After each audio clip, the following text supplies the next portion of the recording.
Hi, Genies. Esto se está poniendo cada vez más exótico. Bueno, hola a todos. Bienvenidos de nuevo a un nuevo capítulo de Salir de la Botella. Hoy tenemos en frente y en nuestra silla a una invitada súper especial que nos va a contar un poco de su historia. Ya vamos a contextualizar. Para los que no la conocen, se llama María José y tuvo una experiencia fuerte en algún momento de su vida que la hizo básicamente ser mucho de lo que es hoy, ¿cierto? De acuerdo. Hi, Genies. Estos son los botellazos de Salir de la Botella.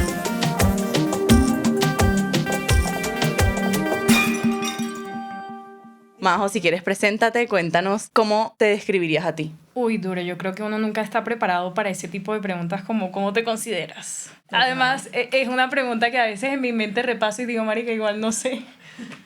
Soy María José, tengo 25 años. Me siento en un punto de mi vida bien enredado porque no me siento ni joven, ni vieja, ni... O sea, estoy como redescubriéndome todos los días. Soy abogada, pero me gustan muchos temas diversos, entonces no creo que la palabra o la profesión abogada sea algo que me pueda encasillar. Ok, de acuerdo. Y soy muy entregada, pero soy muy cerrada también, o sea, como no todo el mundo me conoce bien. Ok, sí, te describieron mucho como así, como entregada por todo, como con los pies en la tierra, como una persona muy aterrizada de alguna forma. Eso me gustó full. Y siento que tiene mucho que ver con cómo asumiste como que toda la historia y todo el botellazo, que nos puedes contextualizar a todos. Cuéntanos cuál es tu botellazo. Bueno, mi botellazo o uno de los botellazos que he tenido en la vida fue enfrentar que tenía una enfermedad mental. No es fácil, siento que la sociedad como que no nos permite o nos ha dicho que muchas cosas son válidas, pero nunca nos ha hablado de verdad de la importancia de reconocer las enfermedades mentales y que tenemos que tratarlas y que tenemos que buscar ayuda profesional a tiempo. Y esta enfermedad mental empieza con una situación que te contaba aquel día, que fue un poco dura, que fue, creo que hay situaciones peores, pero que fue un robo un sábado que salimos a hacer hiking en La Aguadora, en Usaquén, y me da risa porque post robo todos decíamos si hubiéramos salido el viernes y nos hubiéramos tomado unos tragos, nada de esto habría pasado. Éramos un combo de 7 personas. Inicialmente éramos 4, nos encontramos con 3 más y terminamos ampliando el grupo. Y bueno, a medida que íbamos subiendo la montaña, como que el camino se iba haciendo más estrecho. Pasamos un punto de un mirador y... No sé si tenía que ir a la historia de una vez al grano. Sí, cuenta. Pasamos Detalles. un mirador y empezamos a caminar por un sendero en el que para caminar cómodos máximo se podían 2 personas lado a lado, pero eventualmente como que las 7 que íbamos juntas nos hicimos en filita india porque en el sentido contrario venía un grupo de personas que empezaron a llamar mi atención porque empecé a darme cuenta que el primero no tenía pantaloneta de ejercicio como toda la gente que estaba subiendo la montaña, sino que tenía como una bermuda de jean y yo, esto está extraño. El segundo no tenía tenis de ejercicio, sino que tenía unos tenis como de cuero sucios, pero de cuero blancos, hasta que yo recuerdo que alcancé a contar 2, eran 5 cuando subo la mirada en lo que en mi percepción era el tercero, asimilando la situación en el momento. Cuando subo la mirada de los terceros tenis y pantaloneta que vi extraña, vi la cara de un señor que estaba totalmente drogado y en mi cuerpo se desencadenó una reacción química que fue como adrenalina y sin entender qué estaba pasando y sin que empezara a pasar nada, empecé a correr. A la montaña, a la nada. Por el mismo sendero. Por el mismo sendero, en el sentido en el que iba, empecé a correr. Recuerdo que corría. En mi mente pasaban muchos como que escenarios, a dónde vas a llegar. Escuchaba pasos detrás mío, decía quién viene detrás mío, será que es Richie, un amigo con el que estaba haciendo hiking ese día. Y en esas decidí como medio involuntariamente disminuir un poco el paso porque veía que me estaba metiendo más en la montaña y no sabía dónde iba o si era seguro. Y cuando disminuyo un poco la velocidad me agarran de la cola de caballo que llevaba me arrancan los aretes, obviamente pues me voltean, una rama me raya la cara, terminé con una cortada de acá a acá, que en su momento se veía un poco más dramática de lo que realmente fue, porque cuando uno se rasguña, pues, en fin. Y cuando me volteo recuerdo que veo la cara del señor, y el señor, el último que vi, que estaba supremamente drogado, me dice: entrégueme todo. Yo le empecé a entregar todo, me quitó todo, celular, AirPods, demás, una cadena que alcancé a guardar. Pero me di cuenta en un momento, y este es un punto importante, y ya te voy a contar por qué, porque dudaba si contar esta otra historia que no es aislada. El señor me empezó a mirar de arriba abajo, y a mí me dio mucho temor como mujer. Claro. Y miré a la izquierda, miré a la derecha, no sabía cuánto había corrido, pero dije: estoy en la mitad de la montaña con un señor que está drogado, sin duda es ladrón, pero no, o sea, no sé qué pueda pasar. Y le dije: te doy todo lo que necesites, todo lo que me pidas, pero por favor llévame a donde está el grupo. En el entretiempo, Richie, mi amigo, le decía, gritaba: regrésenme a la niña, la niña, y otro de los ladrones le decía: tranquilo, que nosotros somos ladrones, no violadores. Hijo de Para madre. mi fortuna. No, pues, qué alivio. Y cuando regresamos, recuerdo que lo primero que veo es a la mona, una amiga, con una navaja en el cuello, pero ella estaba supremamente en paz, meditando, se fue a otro sitio, no estaba ahí. A Richie con un señor que tenía un cuchillo de cocina, y básicamente casi todos los integrantes del grupo, salvo el mayor, un señor que era parte pues de los que nos encontramos en el camino, de los 3 que les dije que se adicionaron, tío de una amiga, y mi amiga, no tenían tipo encima. De resto todos teníamos a alguien con cuchillo, navaja. En ese momento, como todos reaccionamos de maneras distintas, mi amiga empieza no la mona, sino Catalina, empieza a gritar como: suéltenos, déjennos ir, y nos empiezan a amenazar con que nos iban a meter un pepazo. Esas fueron las palabras literales. Para resumir el cuento, detrás de nosotros venía un grupo de personas, de señoras, era como una familia, hija, tía, abuela, que estaban haciendo ejercicio juntas ese día. Empiezan a gritar: viene la policía, viene la policía. La policía estaba muy cerca, pero no se atrevían a entrar porque eran solamente 2 patrulleros que me imagino que, suponemos, no tenían armas ni nada con que defenderse en caso dado. Y bueno, eventualmente los señores salieron corriendo con lo que cogieron, y nosotros salimos de la situación, gracias a Dios, ilesos, con pérdidas materiales que al final del día son pérdidas que se recuperan. Entonces... Total. Entonces toda esta historia fue lo que llevó como a desencadenar lo que era el botellazo, ¿cierto? Sí. Nos contaba una de las personas que estaba ahí, como que esta situación fue tan impactante por esto mismo que decías, como que no lejano a esta historia, pues había algo similar. ¿Qué historia fue? O sea, ¿qué fue lo que pasó que en conjunto a esto como hizo que todo se magnificara y que de pronto tuviera un impacto para ti, que tú dices que como que hay cosas peores, pero en ti, desde tu realidad y de tu perspectiva, pues simplemente fue durísimo y desencadenó una serie de cosas que... Ajá. Claro, yo venía, mi enfermedad mental es la ansiedad, no lo había mencionado, un trastorno de ansiedad, y yo venía lidiando con la ansiedad desde que era muy niña, de hecho. O sea, a mí muchas situaciones me generaban nervios. A mí una moto que iba por ahí, yo decía: ay, no, me cambiaban de Eso es súper, y creo que también es muy como de la gente colombiana. Sí. O sea, como hay gente que viene de visita y es como, lo ven a uno asustarse apenas escucha como una moto, como uno está así como súper... Aunque eso no debería ser tan normal. Exacto. El sonido de la moto no debería ser tan normal. Total. Pero cuando tenía como casi 18 años recién cumplidos, para la época en la que te conté que hice par embarradas, recuerdo que estaba aprendiendo a boxear y estaba motivadísima con mi boxeo, iba saliendo del gimnasio. Esta es una historia que pocas personas la saben, y a mi mamá se la conté años después de que pasó, porque sabía que le iba a dar muy duro. Sí. Iba saliendo del gimnasio, estaba cruzando, en ese entonces vivíamos en la 127, mi mamá vivía en la 127 y nosotras con ella, y estaba cruzando la calle, y coincidencialmente un señor venía en el sentido contrario, y yo lo vi, me dio miedo, pero el señor tenía un jean, una chaqueta normal, tapabocas, en una época en la que el tapabocas no era tan común, que eso fue como extraño. Era un señor grande, alto, y cuando él cruza, alcanza a medir los tiempos de cruzar la calle distinto a mí, porque yo vi que venía un carro y dije: no soy capaz de mandarme, todos cruzamos la calle en tiempos diferentes.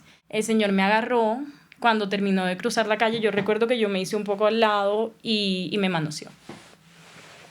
No me manoseó mucho tiempo, una señora gritó, el tipo me suelta, sale corriendo, pero me alcanzó a agarrar, era mucho más grande que yo recuerdo que tenía las vendas de boxeo puestas, pero yo me quedé totalmente Paralizada. paralizada, Claro. en shock. 100%. No, y es que simplemente el hecho de que, o sea, imagínate que lleguen como al contacto físico, si es con un Sí. piropo y uno se asusta, si es con una mirada y uno se asusta también. O sea, como que llegar a ese punto ya es mucho más allá. Y tiene mucho que ver también con eso de cómo lo hemos normalizado, como que todo este acoso callejero, Sí. que uno se asusta, bueno, esto también tiene que ver como con el robo y todo, uno se asusta con el sonido de una moto, uno pasa por una obra y va como asustado porque me van a decir, me van a mirar, me van a lo que sea, y lo hemos normalizado al punto que literalmente creo que nuestros papás nos los han ido pasando, porque Sí. me imagino que obviamente tú no le dijiste a tu mamá en su época porque eras una niña y estabas empezando en la universidad, y uno que se viene a vivir a Bogotá, por ejemplo, uno aquí solo y es como que miedo, y entonces a uno que le van a hacer y se lo llevan los papás para atrás y el susto, bueno, en fin. A mí el miedo en el momento de contarle era que yo soy ansiosa sobre todo, y esto es como que súper importante porque mi mamá también es muy ansiosa y eso no es malo. Después hablamos de la ansiedad y la ansiedad de hecho es un sentimiento o una reacción natural del cuerpo y no es como que un enemigo. Y no le quería contar simplemente como por no generar en ella como esa tristeza, esa frustración, ese dolor pues normal de un padre de decir como ¿qué pude haber hecho para que eso no pasara? Gracias a Dios no pasó a mayores, no fue, o sea, pero ahí empieza mi proceso como de no sentirme segura en la calle.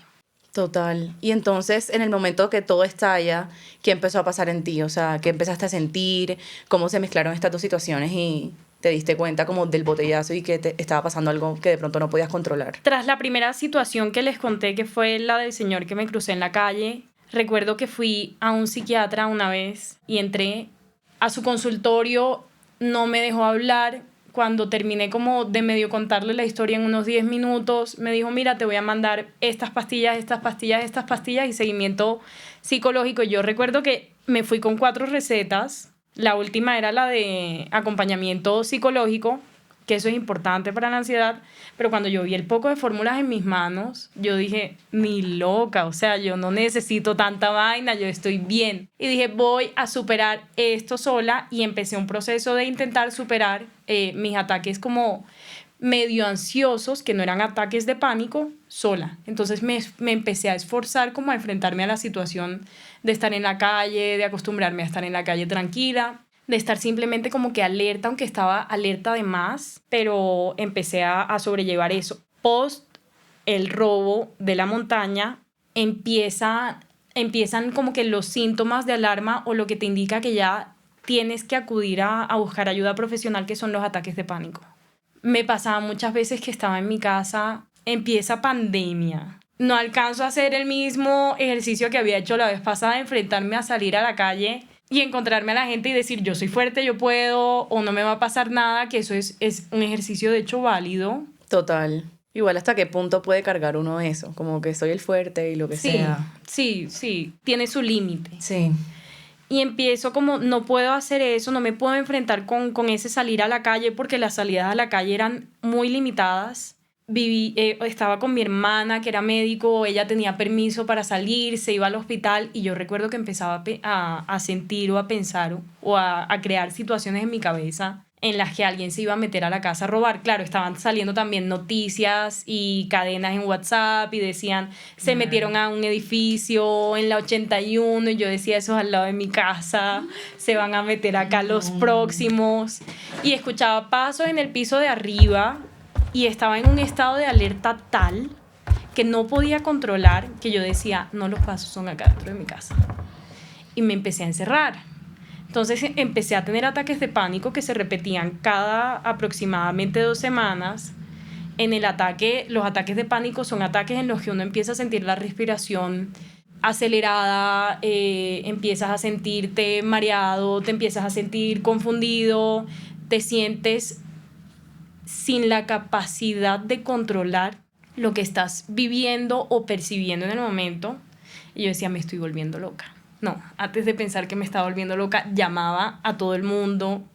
Ya te di 3 nombres de personas a las que llamaba a todo el mundo para decirles, oigan, me van a robar, era mi realidad, se están metiendo en mi casa, necesito que estén pendientes para que puedan llamar a la policía. Llamaba a mi hermana que estaba en el hospital y le decía, Juli, por favor, vente ya, y me decía, no puedo, estoy en turno.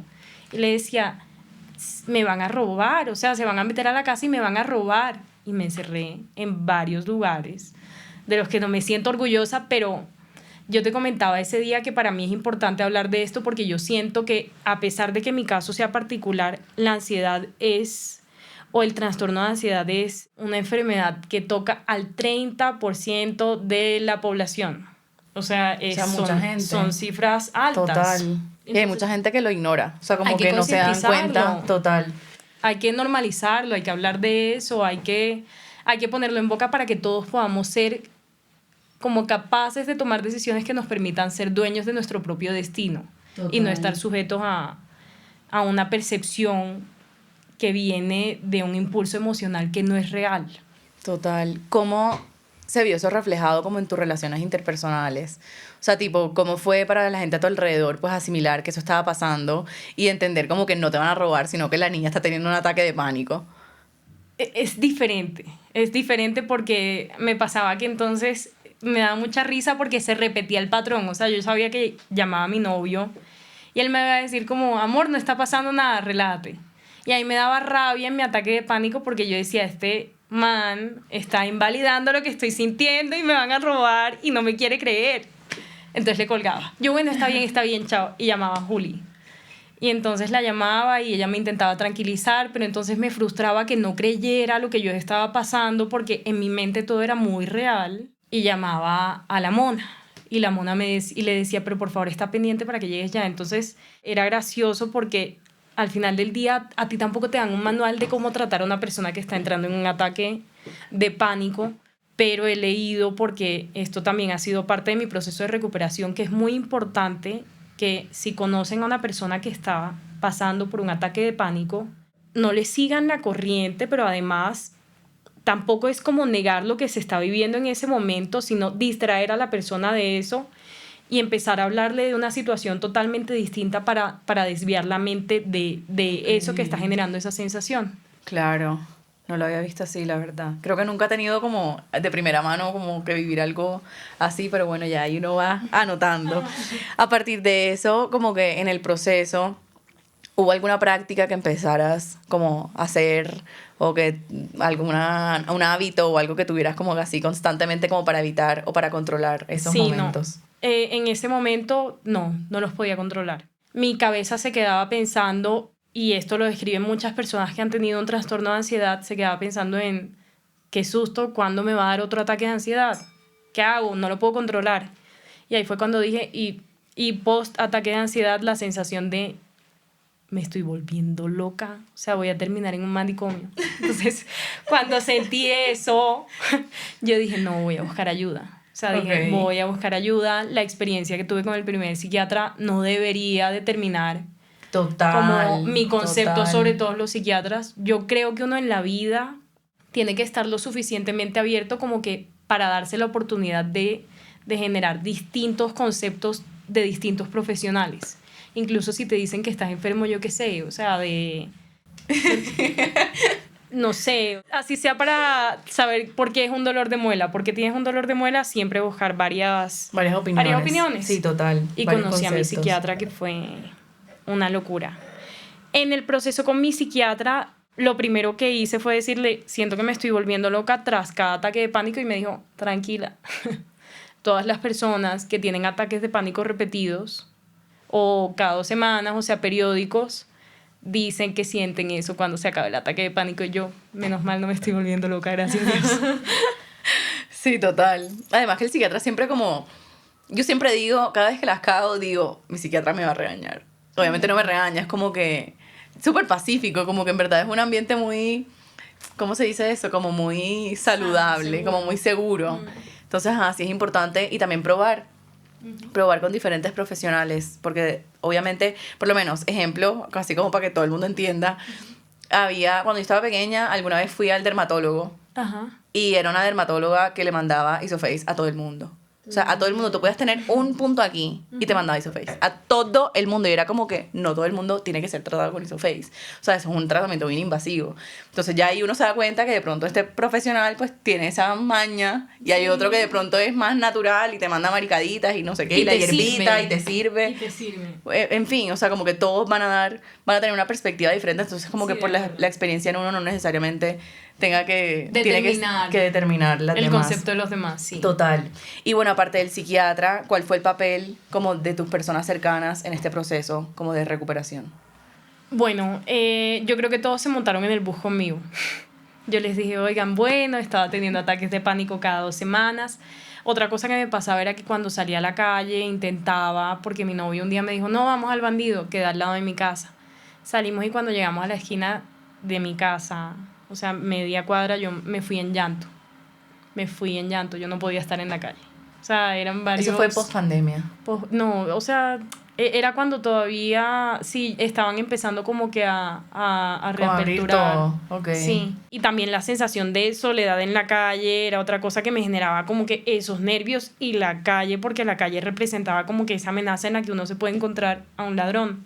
Mi novio tuvo un papel fundamental porque él me forzó a enfrentarme a esas situaciones que me generaban miedo y a decirme, vamos, te acompaño, vamos a dar pequeños pasos y vas a ver que esto también puede ser un ambiente seguro o lo puedes experimentar con confianza. Mi hermana, la verdad es que se metió al psiquiatra conmigo, entonces perfecto porque hablábamos del psiquiatra. Te amamos, Juanma, si llegas a ver esto, eres lo mejor. Ojalá no te llenes más. Nunca tiene cupo, es lo máximo, es lo máximo. Y en fin, todo el mundo como que se montó en la tarea de estar conmigo en el proceso. Juan Manuel, mi psiquiatra, también me dijo como, mira, yo te voy a medicar, pero quiero que sepas que hay una línea de tratamiento de la ansiedad que es no farmacológica, que integra dieta, ejercicio, meditación, y la meditación para mí, y no medito tanto, fue clave para superar esto. Fue clave. Porque la ansiedad es... Vamos a hablar de ansiedad. Vamos a hablar de ansiedad. Okay. La ansiedad es una reacción natural del cuerpo, es una emoción que viene del proceso evolutivo de todos los seres en la Tierra, o sea, de los animales, de, yo qué sé, no se me ocurre, el cerdito cuando hay un jaguar cerca y sabe que puede estar en riesgo de que se lo coman y sale corriendo cuando ve al jaguar. No sé si el jaguar se come al cerdito. Pero de los animales en la selva es básicamente una emoción que te permite como que estar alerta. Total, o sea, es normal para proteger la vida. No es normal la ansiedad cuando viene sin amenazas reales, pero la ansiedad como emoción es una emoción apenas normal que todos podemos experimentar. Sí. ¿Ve? No hay que satanizarla. Literal. Es una emoción normal. Sí, y además que puede que la gente no tenga como trastorno de ansiedad, pero igual sí experimenta el sentimiento de ansiedad. Todos sentimos ansiedad. ¿Quién me dice acá que cuando tiene un vuelo a las 6 de la mañana y a lo mejor es internacional, no tiene como que el sueño súper ligero y está como que medio alerta para no perderlo y no quedarse dormido? Y despertarse a lo mejor a las 6 y darse cuenta que el avión ya está saliendo, no alcanzaste a meter la maleta. O sea, la ansiedad es una sensación total. Levantarse tarde para clase de 7 con parcial. Ay, exacto, claro, uno no duerme. No se duerme. Dios. Lo que pasa es que en la sociedad en la que vivimos, los estímulos que nos generan ansiedad son estímulos modernos. Nosotros no vamos a estar ansiosos por un león, yo qué sé. A nosotros nos genera ansiedad en la calle, mija. Bueno, ¡qué peligro! Bueno, volviendo al tema de la calle, ¿cómo era como tu relación con la calle antes de que todo esto pasara? ¿Cómo fue durante el proceso y cómo es hoy en día? Bueno, yo siempre fui ansiosa. Es decir, yo siempre estaba súper alerta, pero no en Bogotá le toca. Sí, total. Aquí es... Sobre todo como una papaya mujer, y ya. Sobre todo como mujer, o sea, ojalá no me esté escuchando a alguien que satanice el feminismo.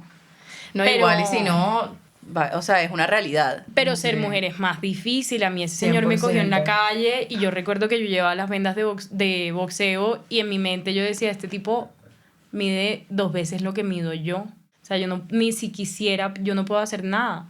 Total. Entonces, siempre fue como una relación de alerta, pero yo amo la calle. Yo soy callejera. Yo amo la Buenísimo. calle. O sea, yo amo la terapia de calle, choque, yo amo sí o la sí. calle. A mí me encanta estar en la calle. Yo prefiero caminar a coger un carro. Yo odio el tráfico. Yo prefiero caminar, buscar el caminito seguro y llegar al sitio caminando. Yo viví en Madrid 6 meses y de hecho quiero regresar, o sea, o quiero vivir en otro país porque caminaba horas. Y para mí no hay una sensación más rica que tener la Total. libertad de caminar horas y no sentir ningún tipo de amenaza. Mi mejor relación con la calle en Madrid, sin duda. Pero también es como por la sensación de seguridad, Sí, de pronto. sí. Siento que, por lo menos este fin de semana que estuve de viaje, salimos a caminar en la noche tarde, en una calle sola. Y yo dije, aquí en verdad nos pueden estar fácil robando, tirando el caño, o sea, como que no tenemos ni puta idea de qué puede pasar así aquí, pero como no tenemos el miedo porque no vivimos allá y Claro. no sabemos qué puede pasar allá, era como que, ay, bueno, sí, relajado, vamos a caminar. Y yo les decía, Claro. somos unas ignorantes por desconocer como que si aquí puede Sí. pasar algo o no, estamos aquí muy campantes, relajadas. Yo en México también caminaba con celular afuera y cuando llegué un mexicano me dijo, pero yo eso no lo hago y yo como así. Literal. Yo con el celular En así no me cambio pasa aquí se ha vuelto tan normal y como que, y qué peligro ir en un Taxi de la taxi, calle. en carro de estos servicios de aplicaciones que te roban, que te escopolaminan, que ni idea qué pasó Sí. y que apareces por allá sin celular y sin nada. O sea, como que está ese Sí. miedo y es súper normal y pasa de muchas formas. Lo hemos normalizado y nos toca porque si no lo tenemos pueden pasar algunas cosas. O sea, sí, toca total. estar alerta Toca de estar cierto modo. O sea, es que ahí el problema literalmente, o sea, porque uno tiene que estar... Eso es dolor de patria. Literal, Ese es otro tema. Literal, es como porque Pero uno sí. tiene que vivir con el miedo y con Sí. ese estado de alerta constante cuando en realidad el problema es el que lo hace. O sea, como Sí. que, ey, eso está muy mal, Sí. huepucha. Pero en ese tema nos podemos Literal, hacer aquí otro capítulo. hay otro capítulo del podcast de ese tema, Sí. tal cual. Sí. O sea, que antes, o sea, ya tú eras ansiosa y obviamente pues la calle y todo Pero no siempre era estabas grave. pero no era Lo grave. manejaba. O sea, se intensificó como esa sensación de inseguridad como mujer después de que estos dos escenarios como mujer y tuvieran ser lugar. humano también, o Ok. sea, miedo por la vida normal.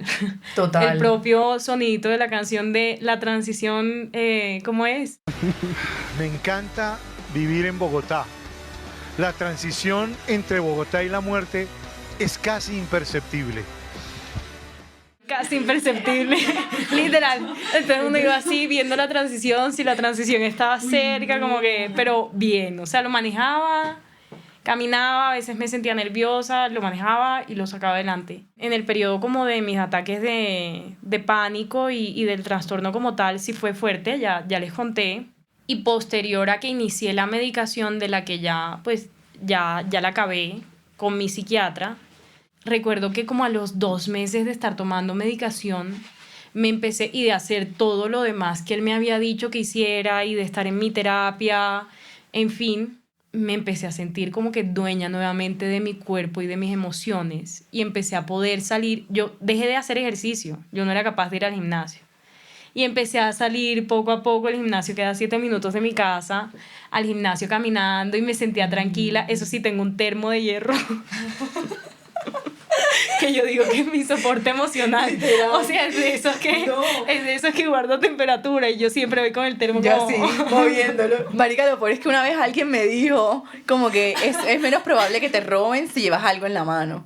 Entonces tengo una amiga que anda con Eso un me paraguas sirvió. de este metro, o sea, de este tamaño, y es como que, ¿qué van a hacer? Dile que le voy a pasar el número de mi psiquiatra. Porque no es tan normal. Literal. Pero mi soporte emocional me ayudaba. Y yo iba en mi gimnasio feliz y empecé como que tanto, o sea, empecé a sentirme tan dueña de mí que en mi siguiente cita con el psiquiatra le dije gracias. Siento que si esto que me sucedió me hubiera ocurrido en otra época, porque la salud mental está muy satanizada, o sea, nosotros nos han dicho como, oigan, cuídense, vayan al médico con todo lo que sea concerniente desde la punta de los pies hasta aquí al cuello. Pero la cabeza, eso es de locos, eso es para el manicomio. Todo está Literal. súper satanizado. Y le dije a mi psiquiatra un día como gracias, porque siento que si esto me hubiera pasado en otra época, en que este tema hubiera sido más tabú, a lo mejor yo habría vivido el resto de mi vida con ataques de pánico y quién sabe, encerrada en una habitación sin ser capaz de salir a la calle, una actividad que yo disfruto tanto. Y le dije gracias, o sea, el gracias más genuino que he dicho en toda mi vida. Ay, qué Y lindo. todavía lo siento, o sea, y dejé de tener ataques de pánico, empecé a estar en la calle sola, tranquila. En un momento se me olvidó tomar las pastillas porque me fui de viaje y dije, ay, qué carajos. Me volvió un poquito la ansiedad, le conté honestamente, volvimos en nuestro camino y ya eventualmente me fue bajando la dosis hasta que me dijo ya, no, ya, controles. Ay, Y yo, lo sí, máximo. sí. ¿Cómo Ya. fue el día que te dijeron como que ya? Yo ya sabía que venía. Sí. Sí, yo ya sabía que venía porque ya me sentía muy... Para mí hablar de esto es como hablar de otra persona. Yo no soy esa persona. Y Ok. eso es muy valioso de haber pasado por eso. Y por eso siento que hay que concientizar tanto de este tema y normalizarlo tanto. Porque es que no... O sea, por tener tabú frente a esa profesión, no tenemos como que dejar de vivir la vida que vinimos a vivir para estar sujetos a las consecuencias o a los efectos de una enfermedad mental. Total. Majo, pregunta aparte, Ajá. retomando como ya el tema más como del, sí, como hombres, mujeres, en fin. En Me el da mismo modo y en el curiosidad. sentido Como contrario. en el sentido contrario. Me da mucha curiosidad. Sí, después de estos acontecimientos, ¿cambió en ti algo como de tu percepción hacia los hombres?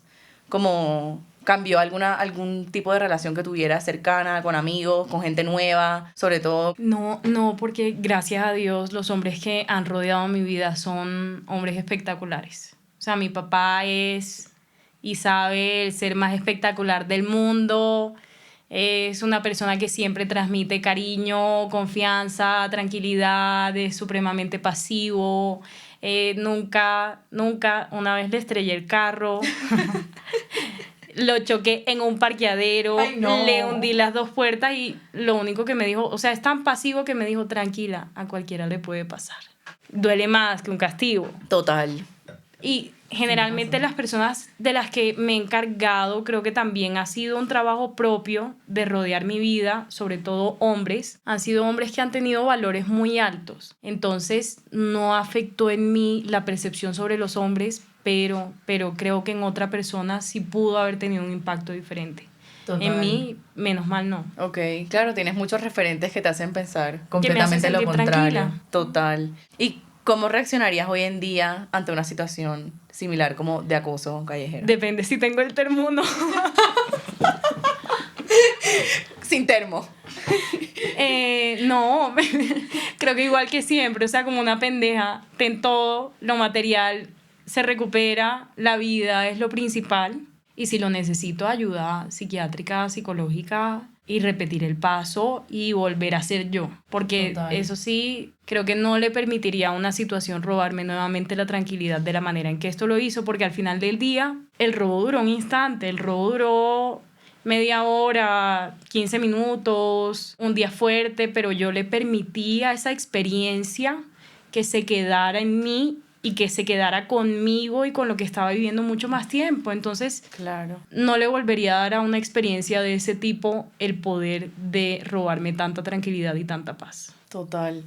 ¿Qué le dirías a otras mujeres que estén pasando por algo similar o que tengan como ese mismo miedo de salir a la calle, como de caminar y simplemente como que estar por ahí sin que pase algo que uno se imagina pues cualquier escenario? Eso es complejo porque volvemos al dolor de patria. Múdense, mentira. Mentira. Yo amo Colombia. No, yo amo Colombia, pero el tema de sentirse intranquilo es un tema que lastimosamente y por más que queramos cambiarlo por nuestra propia voluntad no lo vamos a poder lograr porque requiere demasiadas voluntades, o sea, requiere aumento en pie de fuerza, voy a irme a un paréntesis, yo estudiaba en el centro, estudié en el Rosario y a mí me encanta caminar, ya conté, y el centro me encanta. Y yo recuerdo que cogía huecos voluntarios en clase, o sea, yo decía, ay, hueco de 2 horas, listo, no toda la semana, pero si ponía un día a la semana un huequito de 2 horas y salía a caminar por ahí y varias veces había policías y los policías a uno le chiflan. Si no hay más gente en la calle, a mí me han chiflado, o sea, me han piropeado, que no es cómodo, o sea, como la autoridad que te debe hacer sentir seguro, y esto, a ver, no es una crítica institucional en contra de la policía, pero uno, de cierto modo, si pone la confianza en personas externas o en agentes o en factores externos, a lo mejor son cosas que no vas a poder manejar, no vas a poder manejar el resultado o cómo ellos se relacionan e interaccionan contigo. Pero lo que sí puedes manejar, y mi consejo para esas personas es, lo que podemos manejar es lo que podemos hacer por nosotros mismos. Cómo reaccionamos ante las situaciones. Si llegas a estar en una situación de esas, dar todo, qué carajos. Lo material se recupera. Obviamente estar pendiente. Yo en algún momento le dije a mi psiquiatra porque me decía, María José, ¿y cómo te sientes? Cuéntame algo nuevo. Ya no había casi tema. Y yo le dije como, Juanma, no, bien. He ido al gimnasio últimamente y a veces sí como que me cambio de andén cuando veo a un señor raro y me decía, tranquila. Y le decía, y me genera un poquito como de pálpito. Como de miedo. De pálpito. Y me decía, tranquila, que es normal. Lo que no es normal es la ansiedad que viene acompañada de la nada. O sea, de nada. O sea, la que viene de la nada, esa es la que tiene que tener como que atención. Pero si tú ves a alguien en la calle que te parece extraño, pues crúzate, anden. Vivimos en Colombia. Instinto de supervivencia. Vivimos en Colombia. Igual al final del día, siento que mudarse depende del contexto, es una opción. Obviamente, Era molestando. aquí generalizando, No se lo tomen literal. ya sé, pero igual, por lo menos el acoso callejero es algo que pasa Sí. en Colombia, en la China, la conchinchina, puede pasar en cualquier parte. Sí, y un robo también te puede Y un pasar robo en también te cualquier puede parte. pasar en diferente magnitud. O sea, la inseguridad en todas partes existe y depende obviamente del contexto y de la realidad en verdad de cada país. O sea, aquí de pronto es muy probable que te arranquen un celular en la calle. En Estados Unidos de pronto no es tan probable, pero allá es muy probable que de la nada esté alguien, un shooting en el subway. O sea, como Sí, que es decir, uno está siempre expuesto. yo creo que el mensaje más importante es no permitan que los miedos limiten su capacidad de vivir. Porque hay muchas cosas que no podemos controlar y hay muchas cosas que no podemos manejar. Pero cuando sintamos que hay algo que viene de nosotros que podemos mejorar y trabajar para cambiar nuestra experiencia con el mundo, trabajemos por eso. Total. Con miedo pero pa'lante. Pa'lante, sí. 100%. Majo, y una pregunta que le hago a todo el mundo.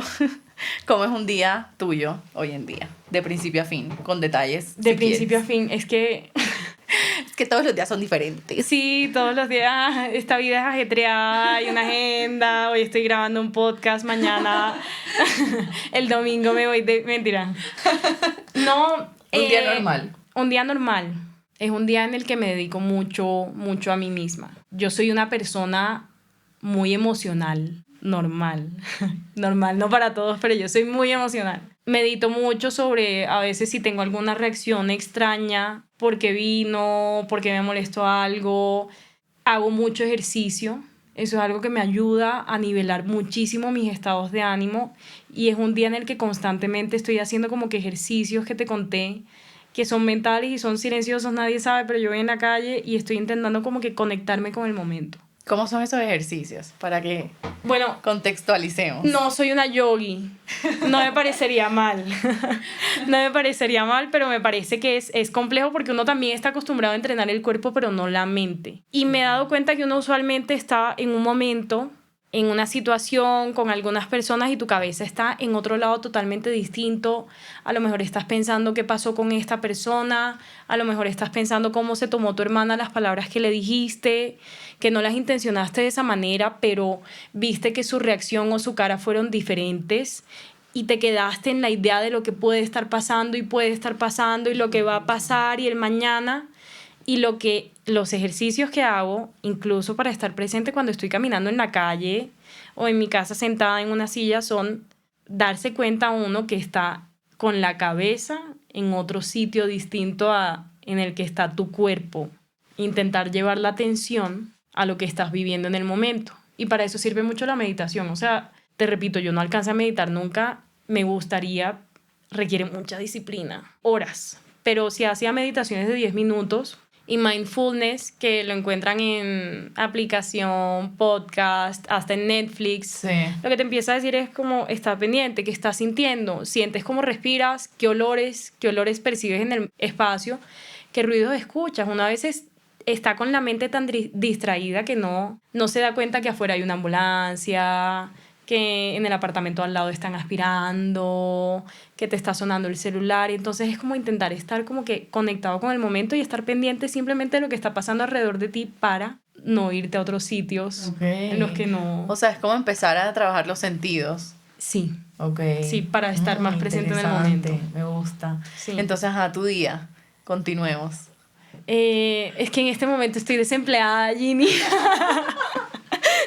O sea, se supone que empiezo la otra semana. Ajá. Entonces mis días hoy son de una persona desempleada. No importa, no importa. Hoy, ¿qué hice? Hoy, yo qué sé, fui al gimnasio, estoy yendo a yoga, compré flores en la calle, hice arreglos de flores. O sea, has ido al gimnasio en horario de mantenida. En horario de mantenida, de bebé. Es el mejor horario, marica. Uf, pues pucha, no hay nadie.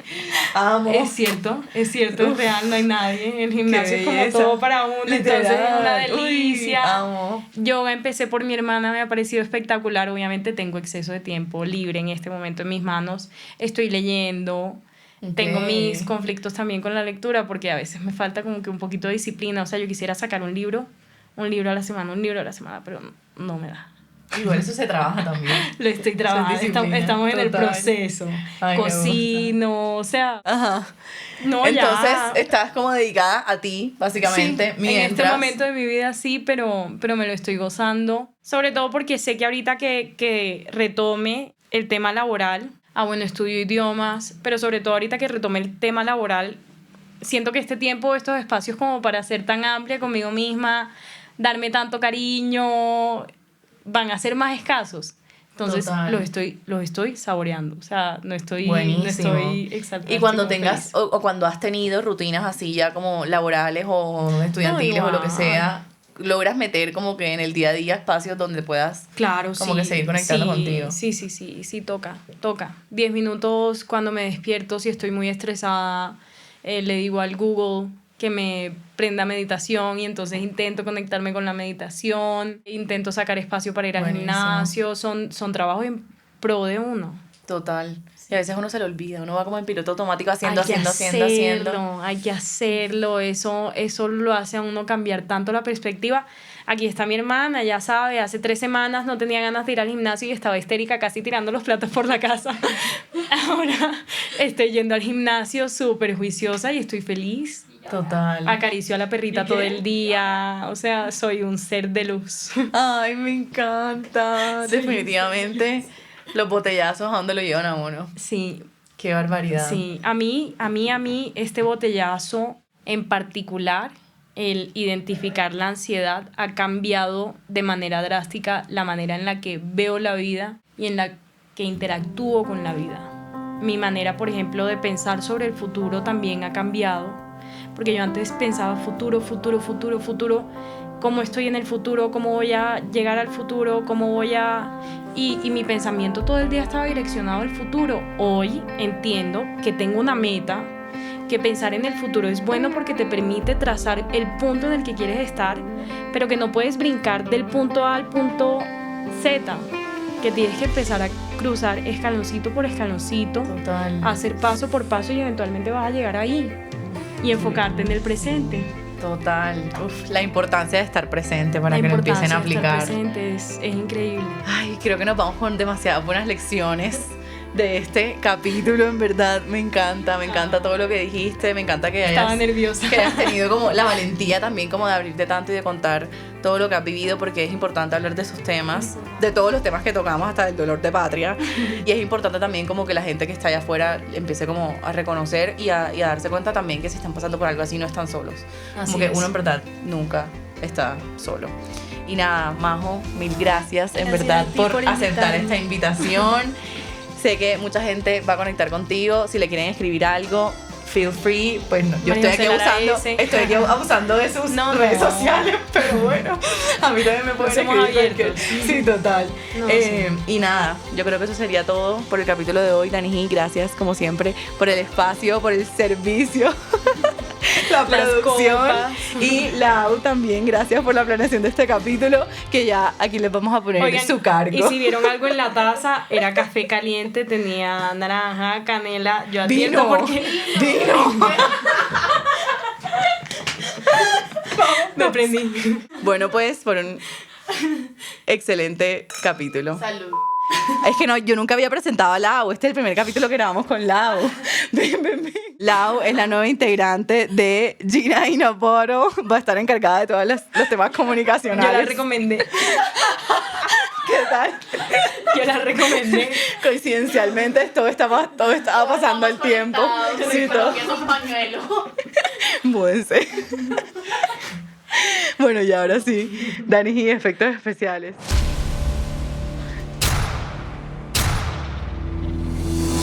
Bye.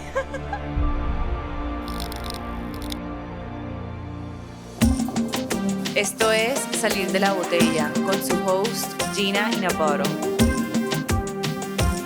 Producido por Dani G. Hoy la invitada decidió hacer la bebida. Vamos a ver qué tal queda, Mario, porque Cuenta, porque mira, No, pues, tiró una naranja ahí entera. simplemente pusimos vino, lo estamos hirviendo para que se integre con el sabor de la canela, miel, zumo de naranja. Pero pusimos la piel para que suelte un poco de esa acidez que tiene la cáscara y nos otorgue unas notas más cítricas. ¡Fuera! ¡Qué elaboración!